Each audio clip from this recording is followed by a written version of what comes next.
the state capitol and a special day for our state as a whole. Just a few minutes earlier, inside my office, we had the presentation of the proclamation for Get Georgia Reading Day. And we have the individuals on the stairs who are the cabinet who tried to make sure that Georgia does read, not only today, but every day. Sandra and I started out this morning at a school celebrating Dr. Seuss's birthday. And that's the reason she has the hat. It was a group of early learners, I think they were pre-K, and they were dressed as characters from the Dr. Seuss books. We're here, though, in a broader sense for the month of March to again this year declare it as Read Across Georgia Month. We've had a lot of legislative efforts in the past and continue even as we speak today to try to improve the quality of education for children in our state. But one of the fundamental, perhaps the most fundamental skill that a child must acquire is the ability to read and to comprehend. Without that basic skill, every other effort to educate that child is greatly hampered. So, as we celebrate Read Across Georgia Month for the month of March, I want to encourage all of you to do your best to make sure that you contribute to the education and the literacy skills of children in Georgia. We have many people who volunteer their time to come in and mentor children, and that is a very important aspect of helping children who have those deficiencies. Encourage the teachers and help them with resources that they may need in order to do a better job in that regard. We have money in the budget this year to create a facility at the Georgia State University and College in Milledgeville, which will emphasize elementary skills that teachers need to acquire. It will give great focus to literacy and early math skills in elementary schools. It will be a place where teachers can go and get additional help and assistance in improving their skills so that they can do better in teaching children to read. So we're making efforts on every front. And I want to thank all of you because those on the stairs in particular have made extraordinary efforts to promote literacy in Georgia. And you wouldn't be here if you were not doing the very same thing. And I simply want to say thank you for that.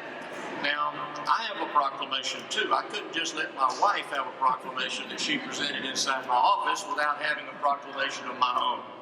And I'm going to ask Amy Jacobs if she would step forward. She is the Executive Director of DECAL, Department of Early Learning. And this is a proclamation in which we officially proclaim the month of March as Read Across Georgia Month. Amy, thank you for the job you do, and I present you with this proclamation.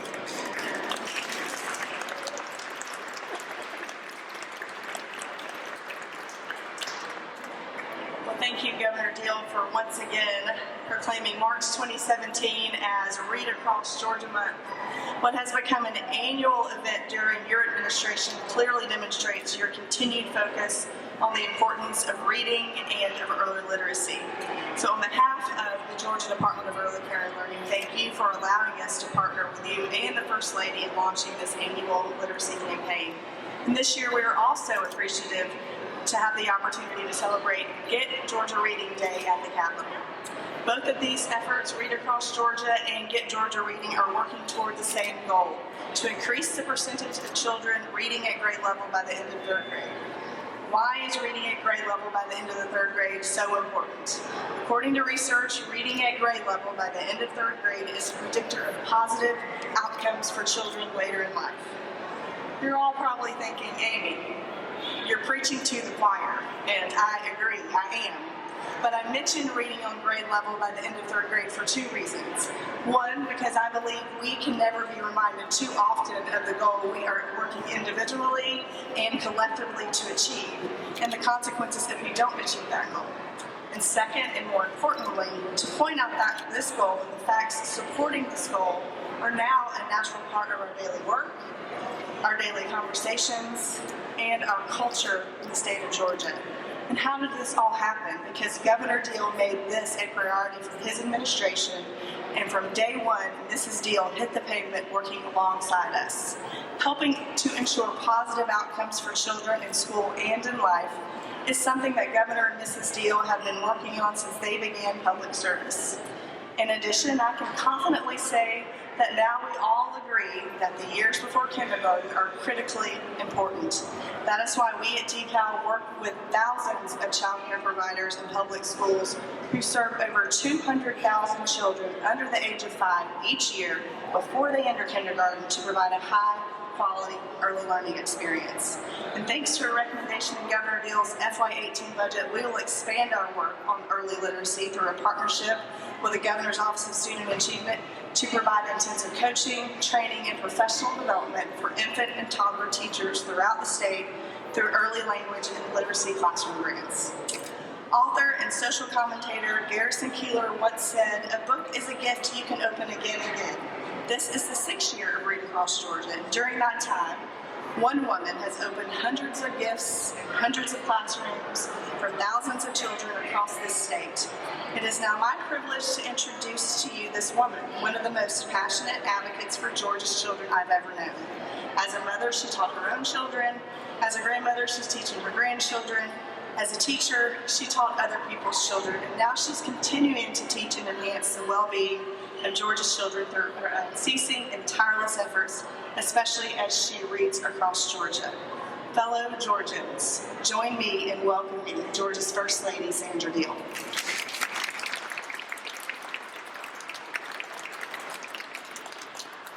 Well, thank you all so much. You know, I didn't grow up with Dr. Seuss, but my children did. And children everywhere still love Dr. Seuss. And of course, today is his birthday, or would have been had he lived long enough to celebrate it today. But we can celebrate it for him. And this morning we went to a school and I read this book to pre-K. I read different levels of books according to the class that I'm reading to and what they may be studying. But they loved being able to identify what letter their name started with. And they would hold up their hands. Of course, we had a few that said, I'd say, do you have an A in your name? And how many start with A? And we had some, my name's Jack. But I said, but you have an A in your name, don't you? If we can get them involved in learning and wanting to learn to read, they will read. And that is what we want for every child. How many of you trained as teachers in here? Hold up your hand. If you trained as a teacher, just look at this. How wonderful. It's so important. As we develop our education, we may not teach in the classroom now. I don't. But I teach every single day. And you do as parents. You teach every day. And one of the things research has shown us is that children are learning to hear their mother's voice even as the mother is carrying them before they're born. They're hearing the music that's being played. They're hearing the words that are read aloud and the conversations. And those are important to the development of the child. And then to read to them and talk to them from the time they're born. How important that is to their social development and to their literacy. And then we have these children. Just the other day, I introduced a child who had read 2,200 books, and she was just 5. She hadn't even started to school. And her mother said that all 3 of her children had learned to read by the age of 3. But this was not an educated mother as far as college. She didn't have a college background. But these children picked it up because they read to them with love. They sacrificed the time to read to them and share time with them. And there's nothing that makes you feel warmer and happier than cuddling with a child and reading to them and letting that child feel that time is their time. It's special. And that's what I like to do with children in the classroom, is get them engaged. The teachers are saying, shh, and I'm saying, what did you do? How did you learn? What did it say? What is the sound? How do you say this? How are you engaged? That's what makes the difference. Children need to be engaged in the opportunities to learn. And as they learn, they will just read everything they can get their hands on. I feel sure the children I read to today will be reading the names of their classmates and recognizing those, as well as reading things in the grocery store. You know, they learn those cereal names way before they learn to read other things. Things they want that they've seen advertised on TV, they can recognize right away. And so they're learning every day, at every moment. And so we are so grateful to all of you and all of these people who work so hard. And we have some special people today because we have a couple of our authors who are Georgia authors. Now, we have quite a few Georgia authors. We could only invite two because of time, because you're having to stand. But we have two wonderful authors, Snyder and Carmen, Deedy. And they both have written quite a few books. Support them. Buy books, read them to your children, give them to your children and grandchildren, and enjoy the opportunity to read yourselves, because children model the behavior they see in front of them. And so if you read the newspaper every day, or you sit and read a novel or some kind of history book and share that information, they will model after you.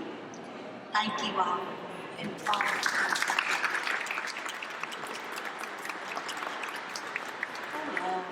my name is Laurel Snyder, and I'm an author. I'm a Georgia author, and I live right here in Atlanta, and I'm very grateful to be here today. And I just really quickly wanted to share my reading story, which it's interesting listening to Mrs. Deal talk about early childhood development and reading with your family, a child in a lap reading. And that's incredibly important, but my story is the story of what happens after that. And it was interesting when they said that we were talking about sort of proficiency by third grade, and something clicked in my head, and I thought, well, that's where everything started for me, was third grade. And in some ways it's because when I was in the third grade, my parents divorced, and everything in my house changed, everything in my life changed. There wasn't as much money, as often happens. My mother started teaching at a high school in the county, which was about a half an hour away, which meant that, and we didn't have the money for after-school programs, which meant that what I did after school was walk in the third grade across the street to the public library and sit there until they closed or my mom came to get me, and have my snack, and then read, and then secretly shelve the books that the librarians didn't know I was shelving. But I lived in a library in the 3rd, 4th, 5th, and 6th grades. Those were the years that I really lived in books. And they were so critically important for me because everything was so hard at that moment. And I think that's something we forget, is that the independence, or maybe you don't forget it, but sometimes some people forget that the independence the books offer means that kids can go places beyond their life. And we talk a lot about books being mirrors and windows, that kids need books that mirror who they are, but they also need books that take them outside their lives.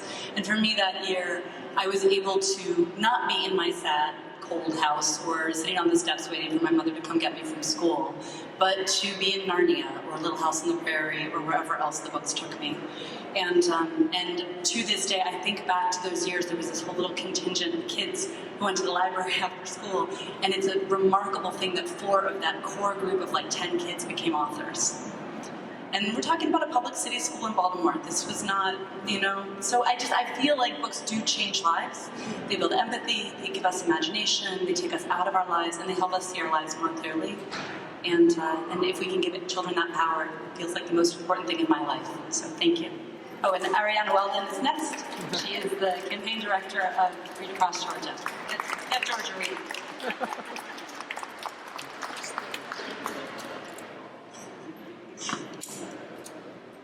We learned from Alice in Wonderland that if you don't know where you're going, any path can take you there. And while we agree that all kids should be on a path to literacy, 2/3 of our kids are not. So here's the thing. It's easy to say what should be done. It's easy to say what kids need. It's yet another thing to change how we think, to change how we talk, how we act, and how we work together, so that we together create the conditions for all kids, starting from birth, to be on that path. And thanks to you, Mrs. Deal, and Governor Deal, and to everyone here in this room today, more, Georgia isn't just taking any path. We're carving our own, and we're guided by a common agenda. The Get Georgia Reading campaign was formed by state and community leaders who developed a common agenda as a framework for action. That common agenda consists of 4 research-based pillars: language nutrition, access, positive learning climate, and teacher preparation and effectiveness. The 4 pillars provide everyone with a shared language and a shared understanding of what a successful path looks like. And what that path to reading proficiency, not only starting from birth, but on into adulthood, what that path looks like. And now, leaders across the state are using this 4-pillar framework to challenge conventional approaches and support collective action in communities across Georgia. Because we know that it takes more than good schools, more than great parents, more than loving parents, and more than great teachers to get all kids on a path to reading. It takes all of us working together. So now it's my pleasure and I'm very excited to introduce you Carmen Deedy.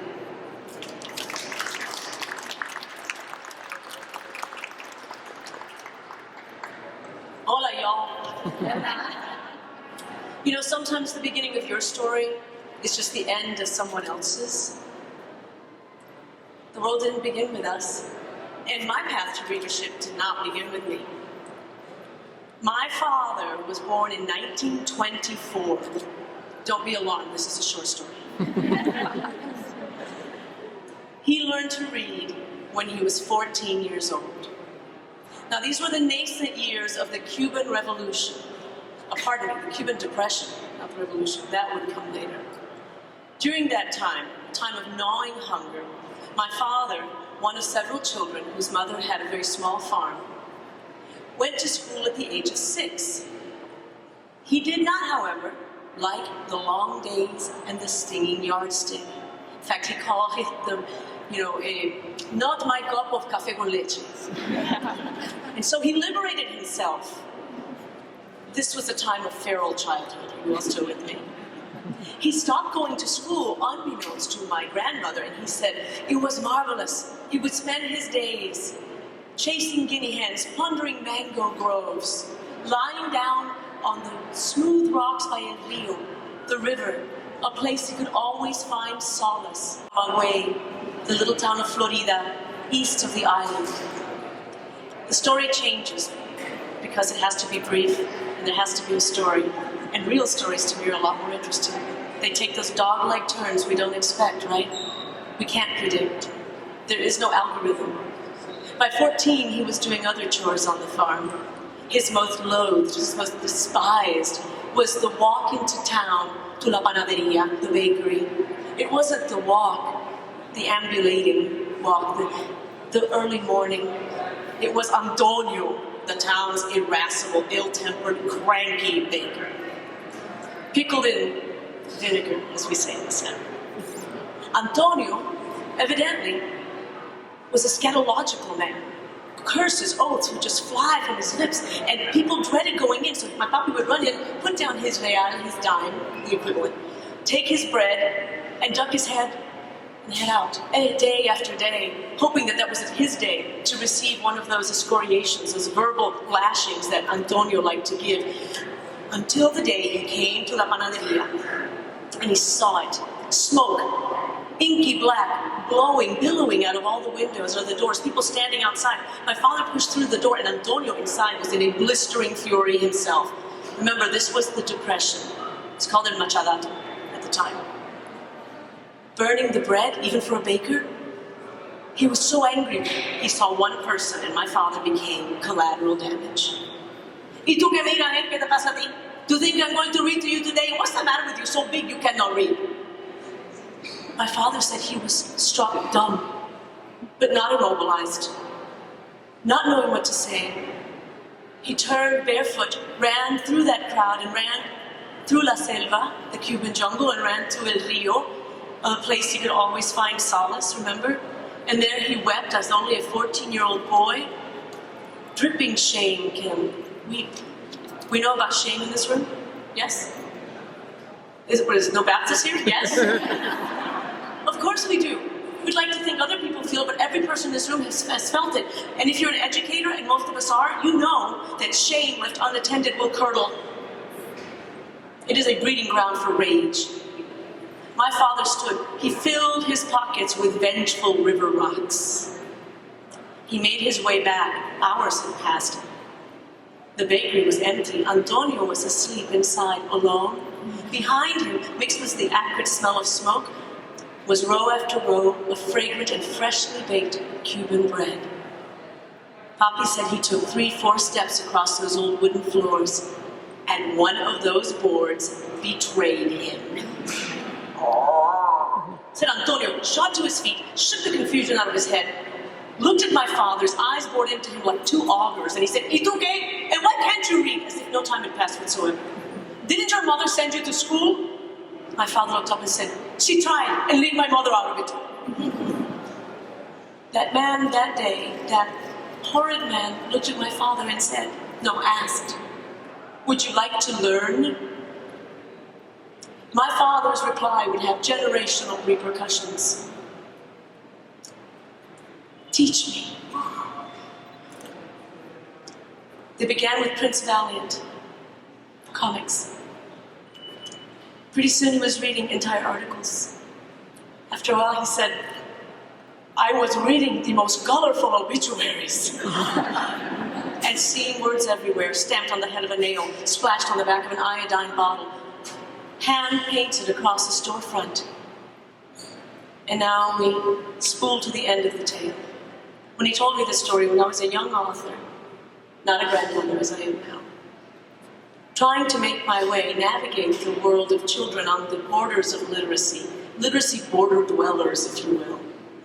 I wanted to get inside the mind of a child who didn't read, and I remember asking my father, embarrassed, not wanting to shame him again. But I wanted to know, Papi, what was it like to not read? He told me 2 things I'll never forget. That's what I want to leave us with today. One, he said, do not think that because I did not know how to decode words, that I did not have an entire universe inside of me. Let's remember the sentient beings inside a non-reader. Sometimes with an entire universe. He said, secondly, era la depresión en Machadato, was the depression. Like shiny toys and new shoes, I did not believe the written word belonged to me. And there it is. Some of you are nodding your heads, right? It's like the tumblers in a lock falling into place. If our children do not believe the written word belongs to them, that is their birthright, regardless of color or creed or accent. It could be a white southern boy in middle Georgia living on a farm. It could be a black kid, a young Latino kid. It doesn't matter. The voices of the ages come to us through books. A child who cannot be educated can be an autodidact. I have no formal education. Bernal was kind enough to give me a PhD I never earned. But that, children, is how reading changed my life.